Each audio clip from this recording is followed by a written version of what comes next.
Ma'am I ngasi su ma'am the blog अमा खुदो तमजगे अदो आई ngasi सेमदरिबा आई blog की कंटेंट से कोई रशिया दा आई लेरिबा सिटी से असिदा कोई ट्रांसपोर्ट की मतंग ने बको कोई ट्राम को अमगा मिनी बस मचा दो गाड़ी अनी की मतंग दे सेमकेबा अखोई से क्लास चत तोइने बको कोई मानव सिंह से तो क्लास पदा कोई अदम सिजिना बनेबा असिगी आई उचदरिबा गाड़ी की मतंग से कोई लनाई की गवर्नमेंट गिने बको अदुगा प्राइवेट सु तवेबा बस अमगा ट्राम को अमगा अनी से सेमकेबको अदो ट्राम से मी मैम दी खंगम नेबको अदो खंगदब सिंह यावरगदी कोई ट्रेन मानबदो अदुदो कोई मगी गवर्नमेंट की सिदा चेलेबा अदुदा अदुसु उचरके अदुगा बस मचाम दु उचरके अदो आइगी ब्लॉग से लोय फाव इन वीडियो मैम थागचरी आइसे केनोदगी दुकान दगी आइगी टुपी लेगिन अदुगा चिंबाल की मास्क का ओजाना चंगल लोय हाइबो आइदो लोग खुइबको लोग खुबगी युमदा चलोय अदु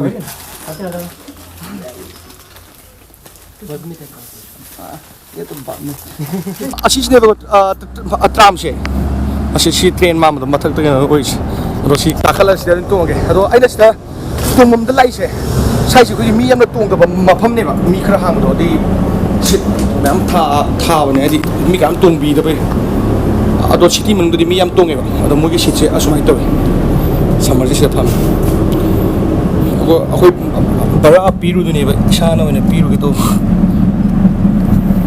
या कहीं से भी आओगे क्या नो भाई वाले से था उनके बड़ा पी ड्रेस भी है बको ड्रेस अदुआ नुपी ने थावी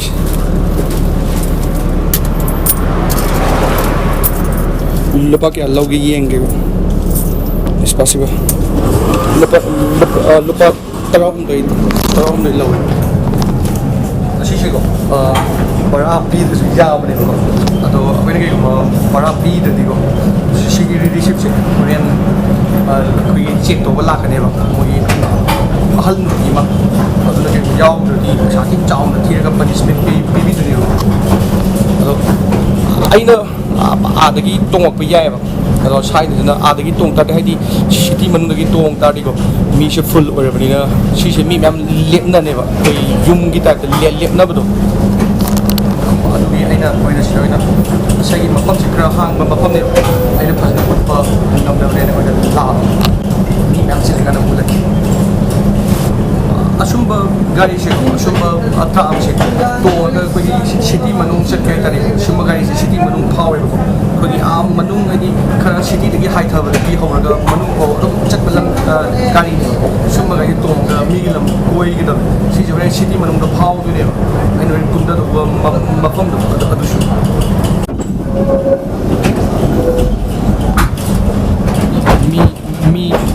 मी खरा तोंगी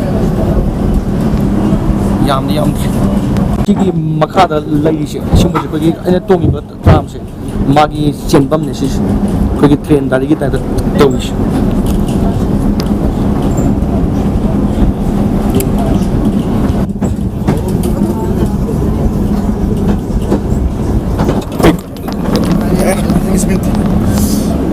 लो अभी कुंदरे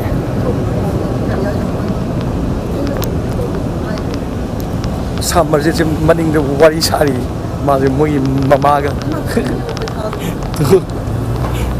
हौजिकी आइना तोंगप ट्राम दको 1907 दगी चेले असिदा विकिपीडिया दा येंगबदा अदुगा मासुरका मिनी बस कुमसे ट्रॉली बस कुमना 1977 दगी 1907 दी ची ती कुइरे हौजिकी दुदी मैम आई मिनी बस तो मास्टर का कोई है गाइना अदो बस तो की ये उच्चर की मोजो बाय बस की ब्राग यान पत्ता तो ब्रोकन खंगे तो काउरे अदो आई वेन अदो सु उच्चर के कोई क्लास अमा लेरी अदो तो होजी कोई बेग प्रोक्ट्री बेग अमु हुक चलगा क्लास तो ने अदो चखिदरा हलकदरा मा उच्चर के अस्दा लाय असी मी का नाम द यॉम दो मानती अदो सी मी अमा द लुपा अत्रांगा लो बने बसी पिक थ्रू ने गाड़ी कैसा है हाँ भाई 15 रुपीस दे दो अरशद भाई ꯑꯩ ꯕꯔꯥ ꯄꯤꯔꯨꯒꯦ ꯑꯗꯣ ꯕꯔꯥꯁꯤꯁꯨ ꯑꯩꯈꯣꯏ ꯏꯁꯥꯅ ꯄꯤꯖꯗꯣꯏꯅꯦꯕ ꯁꯤꯁꯦ ꯂꯨꯄꯥ 50 ꯃꯤ ꯑꯃꯗ ꯂꯨꯄꯥ 30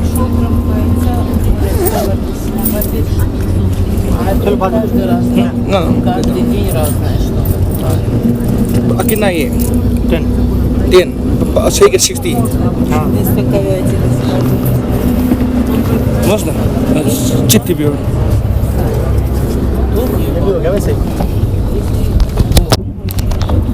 ꯃꯣꯏꯁꯤꯗ ꯊꯥꯔꯤꯕ ꯁꯤꯠꯁꯦ ꯃꯤꯗꯤ ꯌꯥꯝꯗꯦꯕꯀꯣ ꯑꯁꯤꯒꯤ ꯁꯤꯠꯁꯦ ꯑꯗꯣ ꯑꯩꯈꯣꯏ ꯃꯔꯤꯁꯤꯗ ꯐꯝꯃꯦ ꯃꯃꯥꯡꯗ ꯁꯤꯠ 3 ꯁꯤꯠꯇꯤ ꯌꯥꯝꯗꯦ ꯑꯗꯣ ꯑꯩꯈꯣꯏꯒꯤ ꯂꯦꯞꯇꯣꯏꯅꯦ ꯁꯤꯁꯦ ꯃꯣꯏꯒꯤ ꯂꯦꯞꯄꯗꯁꯨ ꯃꯀꯣꯛ ꯊꯦꯡꯉꯦ ꯁꯨꯃꯥꯏꯅ ꯇꯧꯔ ꯂꯦꯞꯇꯣꯏꯅꯦ ꯃꯣꯏꯁꯦ ꯄꯥꯛꯊꯔꯒ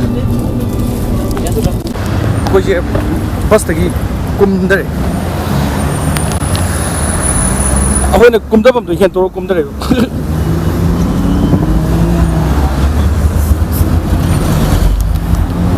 ꯃꯣꯏꯒꯤꯗꯣ ꯕꯁ ꯑꯆꯧꯕ ꯂꯩꯌꯦꯕ ꯍꯧꯖꯤꯛꯇ ꯃꯤꯅꯤ ꯕꯁꯅꯦꯕ ꯑꯩꯅ ꯍꯧꯖꯤꯛ ꯂꯥꯛꯏꯕ ꯃꯐꯝꯗꯣ ꯑꯗꯨ ꯈꯛꯇꯪ ꯆꯦꯟꯕ ꯍꯥꯏꯇꯥꯔꯦ ꯑꯃ ꯇ꯭ꯔꯥꯝꯕꯨꯗꯤ ꯆꯦꯜꯂꯦ ꯑꯗꯣ ꯇ꯭ꯔꯥꯝꯗꯣ ꯌꯥꯝ ꯃꯤꯅꯤꯠ 10 ꯂꯩꯔ ꯆꯦꯟꯕꯅꯤꯅ ꯇ꯭ꯔꯥꯝꯗꯣ ꯉꯥꯏꯅꯕ ꯌꯥꯝ ꯋꯥꯏꯑꯦꯕ ꯑꯗꯨꯒꯤ ꯍꯧꯖꯤꯛꯀꯤ ꯕꯁ ꯃꯆꯥꯗꯣ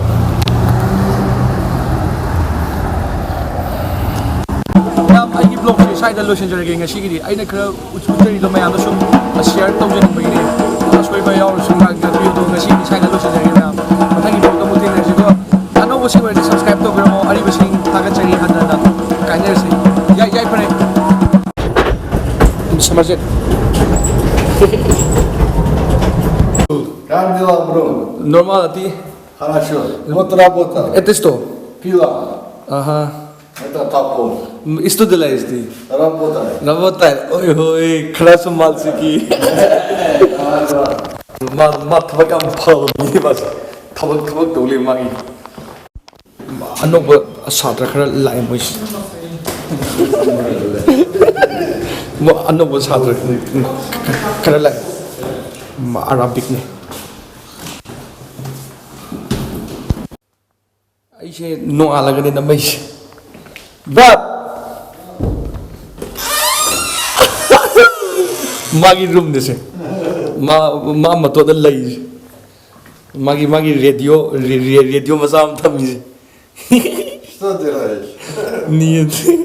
YouTube. Да, YouTube. Это что? Это кушать. Кушать, ага. Сейчас, маги санаба. Сем. Сыр. Кай чайно ди гям нем тадре. Мой 타오금도 우디 마기 찬남 tilok sanam가. 마기 히터. 아코기 블럽 라이미네요, 마시. 미암 파버데 마시 오세티안네, 러시안. 너 No problem. Paka.